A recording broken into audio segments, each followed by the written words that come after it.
Dado que terminamos en una coma hace 15 días, vamos a leer de nuevo el último versículo que leímos hace 15 días. Y después vamos a continuar con el pasaje para hoy. Romanos capítulo 2, versículos del 5 al 11. Romanos 2, del 5 al 11. Leo para ustedes. Pero por tu dureza y por tu corazón no arrepentido, atesoras para ti mismo ira para el día de la ira y de la revelación del justo juicio de Dios, el cual pagará a cada uno conforme a sus obras. Vida eterna a los que perseverando en bien hacer, buscan gloria y honra e inmortalidad. Pero ira y enojo a los que son contenciosos y no obedecen a la verdad, sino que obedecen a la injusticia. Tribulación y angustia sobre todo ser humano que hace lo malo, al judío primeramente y también al griego.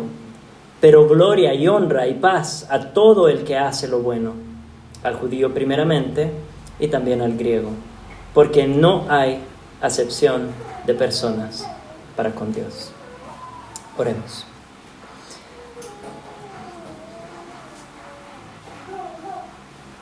Dios Santo, tú te has dignado revelarte a nosotros a través de tu palabra. Nos has dado a conocer tu plan de salvación en Jesucristo. Nos has dado a conocer el progreso de esta redención hasta llegar a Él y cómo su obra en la cruz debe afectar nuestras vidas hoy. Nos has mostrado el significado de lo que Él hizo en la cruz y hemos entendido el Evangelio a través de la predicación de tu palabra y por la obra de tu Espíritu Santo en nuestros corazones. Queremos rogarte en esta mañana que reafirmes ese Evangelio en nuestras vidas, que confirmes, oh Dios, ese llamado a cada uno de nosotros a través de tu palabra, que nos enseñes, que abras nuestros oídos y nuestras mentes para entender cómo debemos vivir ahora que te conocemos a ti. Enséñanos, oh Dios, a través de tu palabra y por tu Santo Espíritu una vez más. Te lo rogamos por Jesucristo, nuestro Salvador, nuestro profeta, nuestro Maestro. En su nombre oramos. Amén. Amén. Terminamos hablando del día de la ira y de la revelación del justo juicio de Dios. No entramos en mucho detalle sobre este punto, pero lo cierto es, mis hermanos, que ese día vendrá. Vendrá un día en el que nuestro Señor Jesucristo regresará, en el que Dios va a manifestar su juicio justo sobre todas las personas. Ese día escatológico que aguardamos. En ese día Dios desplegará su justicia eterna. En ese día se acabará la paciencia del Señor de la que hablamos al principio, o al final, del capítulo 1, donde vimos que el Señor aguarda, que el Señor tiene misericordia para con los incrédulos, para que vengan al arrepentimiento, para que vengan a la fe, pero esa paciencia, esa espera terminará. Y nuestro Dios vendrá y derramará su ira sobre todos los que no se arrepienten, sin importar si son los incrédulos paganos de los que hablamos en el primer capítulo, o si son los moralistas que se creen muy buenos y muy justos de los que hablamos al principio de este capítulo 2. Independientemente de dónde se encuentren, si no han creído en Jesucristo, recibirán el juicio eterno. Pero es curioso, porque Pablo a partir del versículo 6 nos da unas oraciones, una presentación de ese juicio que podría poner algunas dudas, algunas preguntas en nuestras mentes. Dice que Él pagará, empieza diciendo, a cada uno conforme a sus obras, y luego desglosa cómo va a ser ese pago conforme a las obras. Y esto no está en discusión, no es nada nuevo realmente. El Antiguo Testamento anticipa varias veces ese juicio de obras. En Job, capítulo 34, versículo 11, porque Él pagará al hombre según su obra, y Él retribuirá conforme a su camino.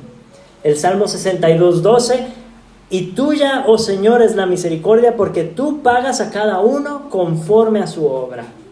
Proverbios 24:12, porque si dijeres, ciertamente no lo supimos, ¿acaso no lo entenderá el que pesa los corazones? El que mira por tu alma, él lo conocerá, y dará al hombre según sus obras.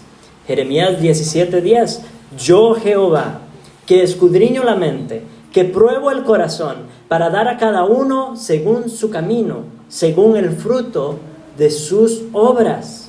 Jeremías 32:19, grande en consejo y magnífico en hechos, porque tus ojos están abiertos sobre todos los caminos de los hijos de los hombres, para dar a cada uno según sus caminos y según el fruto de sus obras. El Nuevo Testamento también, y Jesucristo mismo habla de esto. Mateo 16:27, porque el Hijo del Hombre vendrá en la gloria de su Padre con sus ángeles, y entonces pagará a cada uno conforme a sus obras. Segunda de Corintios 5:10, porque es necesario que todos nosotros comparezcamos ante el tribunal de Cristo, para que cada uno reciba según lo que haya hecho mientras estaba en el cuerpo, sea bueno o sea malo. Apocalipsis 2:23, y a sus hijos heriré de muerte, y todas las iglesias sabrán que yo soy el que escudriña la mente y el corazón, y os daré a cada uno según vuestras obras. Y Apocalipsis 20:12, y vi a los muertos, grandes y pequeños, de pie ante Dios, y los libros fueron abiertos, y otro libro fue abierto, el cual es el libro de la vida, y fueron juzgados los muertos por las cosas que estaban escritas en los libros, según sus obras. Las obras, ¿qué son? Las obras son las acciones de los hombres, pero estas acciones, digamos, hay que entenderlo de manera más profunda. Se refiere a las acciones que exhiben o demuestran de manera visible el carácter moral de cada persona. Entonces, la vida y todo lo que hacemos con ella es un reflejo de quiénes somos por dentro. Y eso se manifiesta de esta manera a través de las obras, a través de lo externo, de lo visible. Pero eso externo no es más que una exhibición, como una ventana a lo que hay adentro. Y por lo tanto, a la luz de todos estos pasajes que acabamos de leer, la vida y todo lo que hacemos en la vida no es un juego sin consecuencias. Es cosa seria. Trae consecuencias reales. Pero aquí empiezan las preguntas. Versículo 7. Dice que pagará conforme a sus obras vida eterna a los que, perseverando en bien hacer, buscan gloria y honra e inmortalidad. Suave. A mí me ha dicho Pablo, desde el principio de Romanos y en muchas otras cartas y en el resto de Romanos, que la salvación no es por obras. Pablo ha dicho, y las Escrituras enseñan constantemente, que la salvación es por fe. Entonces, ¿cómo entiendo que Dios pagará vida eterna a los que, perseverando en bien hacer, buscan gloria, honra e inmortalidad? Hay dos formas de interpretar este pasaje. La primera, que no es a la que me inclino, pero la primera es que en teoría, Pablo está diciendo, en teoría, hay dos formas de ir al cielo. En teoría, no en la práctica, pero en teoría. Las dos formas son creyendo en el Señor Jesucristo para salvación, y la otra es hacer el bien conforme a la ley de Dios, vivir una vida perfecta de obediencia a Dios. En teoría, si alguien cumpliera la ley de Dios a la perfección, podría entrar al cielo por sus obras, ¿cierto? Lo bueno, entonces, el bien hacer que reciben o que realizan los que reciben vida eterna, es lo bueno definido por la gloria de Dios. O sea, aquellos que viven para la gloria de Dios. Recuerden que no es solamente el moralista que hace cosas buenas a la luz de los hombres. No, el que vive para la gloria de Dios y obedece la ley de Dios que manifiesta su santidad y la obedece a la perfección, ese podría entrar al cielo y recibir vida eterna por sus obras. Pero lo cierto es, mis hermanos, que Romanos 3:10 dice, como está escrito, no hay justo ni aun uno. Y el versículo 12, todos se desviaron, a una se hicieron inútiles. No hay quien haga lo bueno, no hay ni siquiera uno.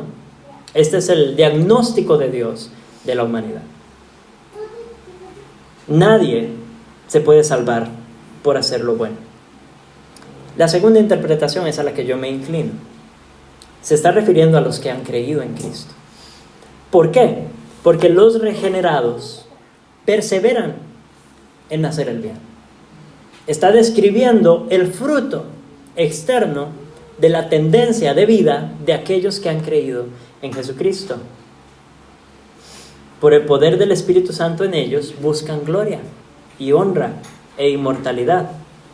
Los que han confiado en Cristo pueden esperar, tienen esa promesa de que llegarán a la gloria, de que disfrutarán la bendición eterna de estar con Dios, de que recibirán ese honor de estar con Dios para siempre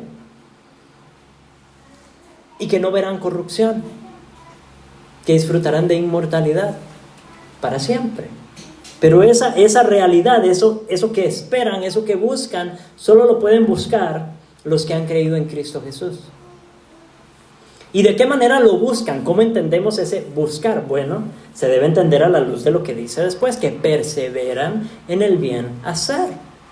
El creyente verdadero da evidencia de su salvación a través de su bien hacer.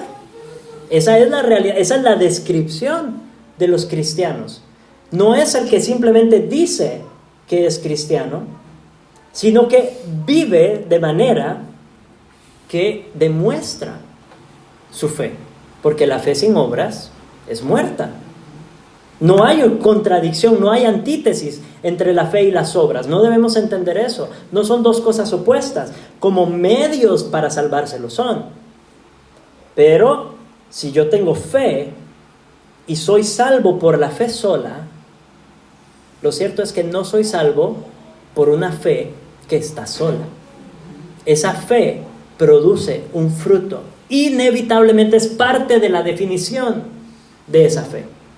El fruto que produce, las obras que produce, son el resultado necesario. Entonces este bien hacer, pues se debe entender así, como hemos dicho, como buenas acciones, como lo que es correcto, lo que es bueno, lo que lleva gloria a Dios. No es una definición arbitraria de lo que es bueno. No es lo que la sociedad a nuestro alrededor nos dice que es bueno. Porque muchas veces podemos vivir vidas buenas delante de Dios que se ven odiosas y aborrecibles a la vista del mundo. Y nos pueden llamar anticuados, nos pueden decir que odiamos a nuestro prójimo porque estamos tratando de vivir conforme a la ley de Dios, conforme a lo que Él ha dicho que es bueno. Entonces no es ni lo que la sociedad dice, ni tampoco es lo que yo me imagino que puede ser bueno o que puede ser malo, o lo que yo interpreto como bueno o malo, o lo que yo me autoimpongo, ¿verdad? Que este es el problema del fariseo, que yo me autoimpongo un montón de leyes y yo digo, esto es bueno, esto es bueno, esto es bueno, pero no es lo que Dios ha dicho.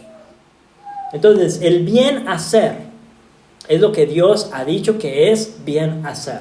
Cualquier otra cosa es invento humano y termina siendo de nuevo idolatría. Es lo que Dios dice, Él es la norma, su palabra es el estándar que debemos seguir. Y este pasaje entonces no está hablando de la justificación por la fe, ¿se dan cuenta? No es eso lo que está diciendo. Está diciendo que Dios en realidad va a juzgar con base a las obras, que demuestran el carácter interno de la persona. Y el cristiano tiene un carácter interno que lo define y sus obras van a ser manifiestas. Una vida diferente. Una tendencia de vida diferente, un crecimiento en piedad que solo es posible para los que han creído. Esa es la realidad. Pero eso también nos golpea con otra parte de la realidad de ser cristianos, y es que hay responsabilidad de parte nuestra de vivir piadosamente, de buscar manifestar en la medida, con todo nuestro esfuerzo, con toda nuestra energía, con toda nuestra mente, con toda nuestra fuerza, debemos buscar manifestar la realidad de quienes somos en Cristo. Debemos aprovechar los medios de gracia y crecer en el conocimiento de las Escrituras para poder vivir conforme a ellas, porque ellas son la norma. Debemos manifestar esos frutos de la fe, porque sin ellos el diagnóstico es otro. Si decimos tener fe, pero no hay un crecimiento en esa fe, si no hay obras que den evidencia de esa fe está muerta. Esa fe no es fe verdadera. Y mis hermanos, lamentablemente estamos rodeados en la cultura evangélica de muchos que dicen ser cristianos, pero viven como impíos. Vivimos en un tiempo en el que basta haber hecho una oración de arrepentimiento, basta haber pasado al altar y que el pastor le diga, usted está salvo porque hizo esta oración. Basta eso para que la persona incluso se autoengañe y piense que de verdad va para el cielo. Basta una experiencia de fin de semana, basta un encuentro, basta una experiencia emocional para decir soy cristiano.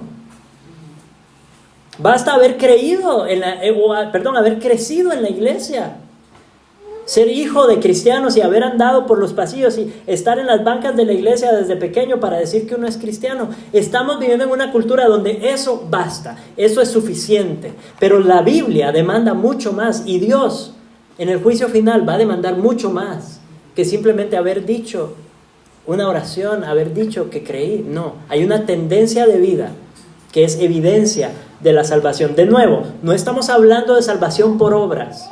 No debe entenderse eso. Nuestra salvación descansa en la obra de Cristo Jesús, pero la evidencia de fe verdadera tiene que estar ahí. Debemos en nuestra vida tender hacia la santidad, tender hacia la piedad. ¿Cuál es la tendencia de su vida en este momento? ¿Hacia dónde se está inclinando cada vez más? ¿Cuál es la consistencia de su carácter moral que se ve en sus obras?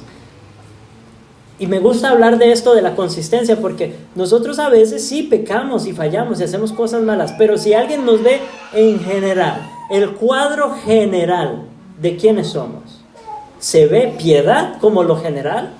Sí, con errores, sí, con pecados, sí, con caídas, pero en general se ve piedad o se ve impiedad como general y de vez en cuando hace algo bueno. ¿Cuáles son los frutos de la fe que son evidentes en su vida? ¿Cuál es la evidencia de su salvación? Dice que perseveran en el bien hacer, que persisten, que resisten, que continúan con paciencia en el bien hacer, que continúan siempre en el bien hacer. Y ese término es importante porque perseverar implica dificultad. Perseverar implica prueba. Hay tentaciones de adentro y de afuera que vamos a estar viendo todo el tiempo, todos nuestros días, hasta que Cristo vuelva. Y es necesario hacernos de valor y perseverar en el bien hacer.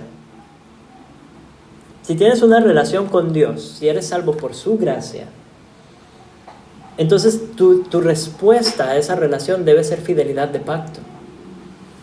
Debe ser guardador del pacto. En el resumen de la ley, amar a Dios y amar a los demás. Ahora bien, de nuevo, no estoy hablando de justificación.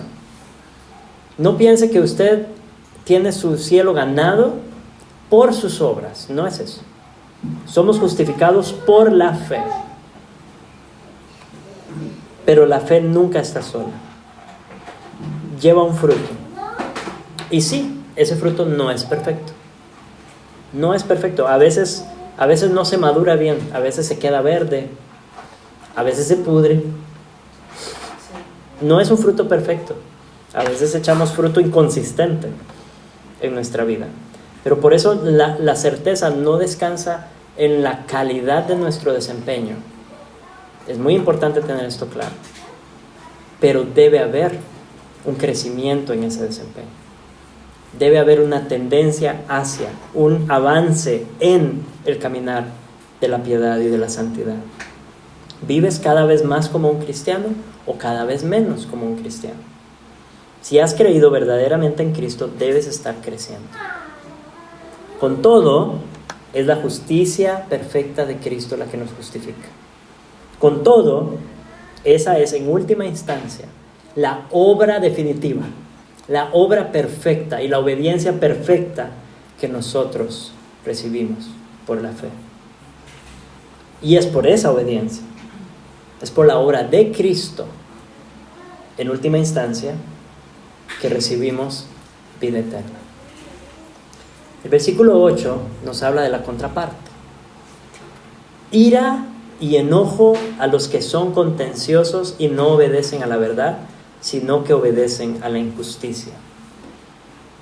Los que son contenciosos, ese término de la contención es ambiguo, no ambiguo, pero tiene varias definiciones que pueden enriquecer nuestro entendimiento de la idea que Pablo está tratando de presentar. En última instancia son los que se ponen a sí mismos primero. Esa es la idea detrás. ¿Por qué? Porque el que se pone a sí mismo primero está dispuesto a contender con cualquiera. Entonces es contencioso en última instancia, pero la motivación de esa contienda, la motivación de ese pleito, de esa pelea constante, es que él está primero. Es que se ve a sí mismo como primero. Es egoísta, es egocéntrico, es autocomplaciente, vive para sí mismo y espera que todos los demás vivan para él.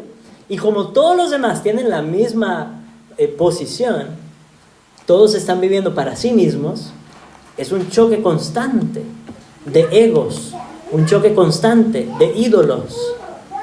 Yo quiero que me sirvan, pero el otro quiere que lo sirvan a él. Y entonces el pecado está definido por lo que los demás hacen que me estorba a mí. Y las buenas obras están definidas por lo que los demás hacen que me sirve a mí de provecho. No por lo que Dios dice, sino por lo que yo digo. Ese es el contencioso. Él es su propio ídolo. Vive para su propia gloria. Y como es así, no obedece a la verdad. Porque la verdad es que somos creados. La verdad es que Dios es uno, el creador. La verdad es que fuimos creados para su gloria. Y que si debemos estarnos peleando por el reino de alguien, es por el reino de Dios. No por el reinito pequeñito de cada uno de nosotros. Esa es la verdad. Pero el contencioso no obedece a esta verdad, no sigue esta verdad, rechaza esta verdad del cristianismo, la aborrece. La verdad absoluta que Dios ha dado a conocer a través de su palabra, el incrédulo, el contencioso, la aborrece. Y entonces, en lugar de obedecer a la verdad, ¿qué obedecen? Obedecen la injusticia, obedecen la maldad. No se sujetan a Dios, porque están sujetos a otro Señor. No saben hacer otra cosa que rebelarse en contra de Dios y de lo que Él demanda. Y de esta manera se oponen activamente al reino de Dios. Y estas personas contenciosas y desobedientes de la verdad, los incrédulos, tienen un destino oscuro, un destino terrible. Ira y enojo, el castigo severo de Dios. Esa doble terminología que utiliza Pablo, hablando de ira y enojo, uno dice, son como sinónimos, ¿verdad? Parecen la misma cosa. Efectivamente, pueden verse como sinónimos, tienen algunos matices diferentes, pero en última instancia Pablo está enfatizando la realidad de lo que espera el incrédulo. No es simplemente ira, no es simplemente enojo, es el doble, es la ira y el enojo de Dios, es un castigo severo. Esto intensifica, el haber utilizado esos dos términos, intensifica la realidad de la ira permanente de Dios en contra del pecado. Él tiene un sentimiento interno de antagonismo profundo en contra de la maldad. Es parte del carácter de Dios, del celo de Dios por su santidad, la ira en contra del pecado. Y el enojo podría entenderse como la manifestación de esa ira, si se quiere. La manifestación de la ira de Dios, cuando Dios derrama su ira visiblemente sobre los pecadores. Hermanos, esa ira y ese enojo doble, ese antagonismo profundo, eso fue lo que nuestro Señor Jesucristo padeció en la cruz.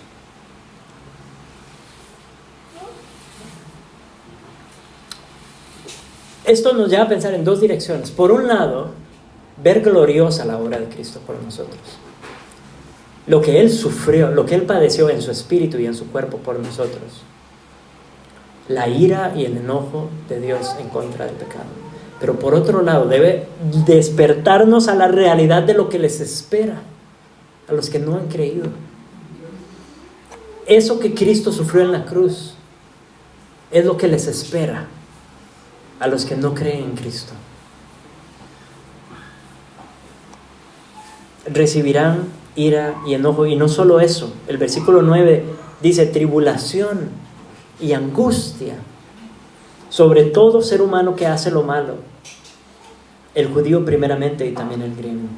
Tribulación, castigo, el castigo en sí, el castigo que va a sufrir, y la angustia habla del sentimiento interno que va a producir ese castigo, la desesperación, el efecto en el corazón y en la mente de los incrédulos cuando reciban el pago justo por sus pecados.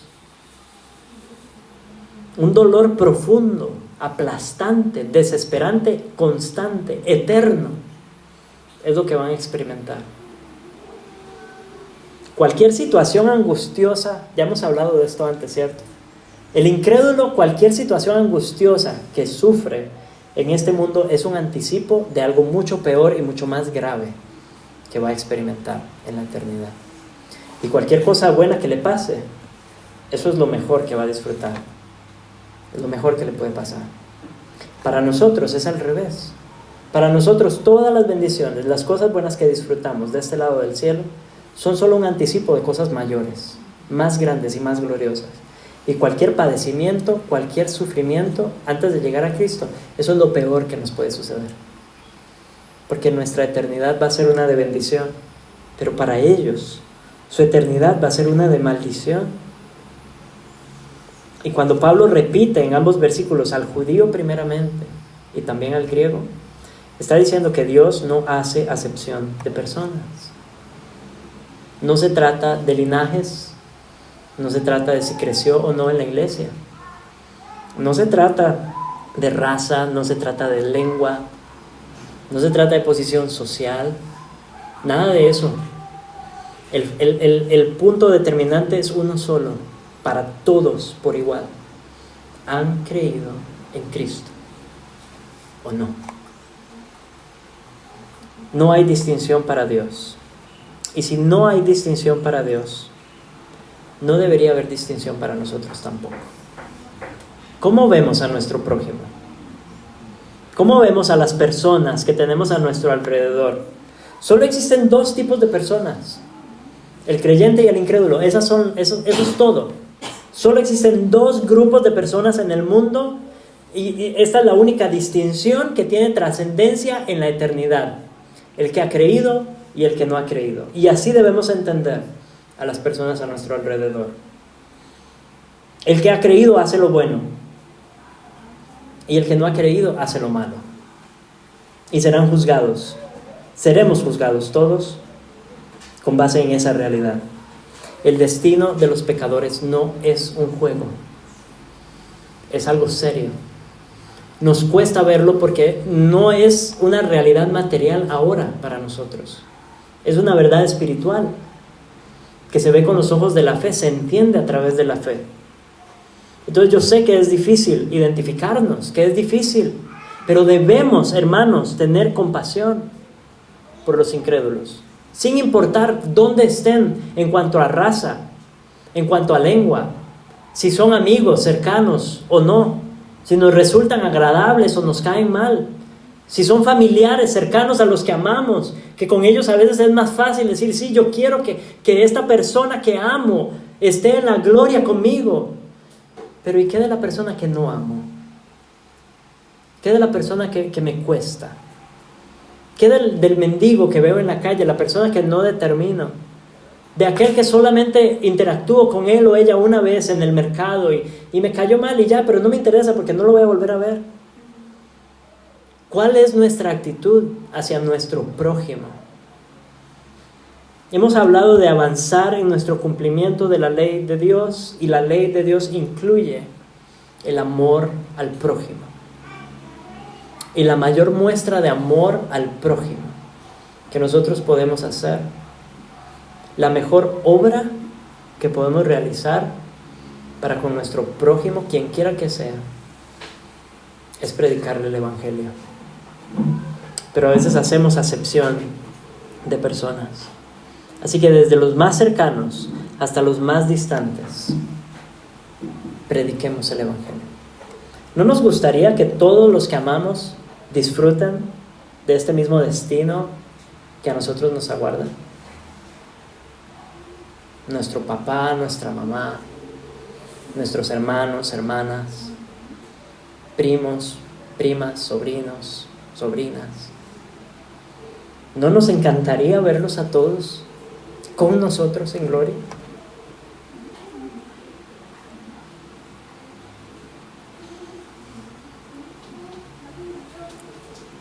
Nuestros vecinos, compañeros de trabajo, compañeros de estudio, no es tan fácil, no los amamos igual, no están tan cerca, pero no nos gustaría, así honestamente, no nos gustaría que estuvieran con nosotros en gloria.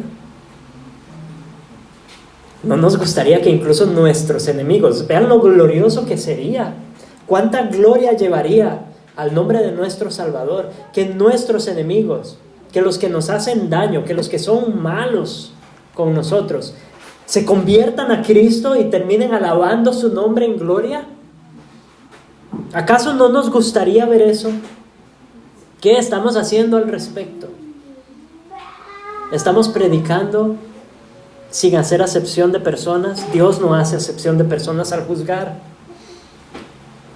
No hagamos acepción de personas al predicar. Es solo mediante la fe en Cristo que se puede ver transformada la tendencia de la vida. Esa tendencia de cada uno de los seres humanos. Ese carácter moral solo puede ser transformado por la fe en Jesucristo. Es solo mediante esa fe que podrán escapar de la ira de Dios, del enojo, de la tribulación, de la angustia, y disfrutar junto con nosotros de gloria y honra y paz. Ese es el Evangelio, y ese es el poder del Evangelio, del cual no nos avergonzamos. Prediquemos, prediquemos, prediquemos.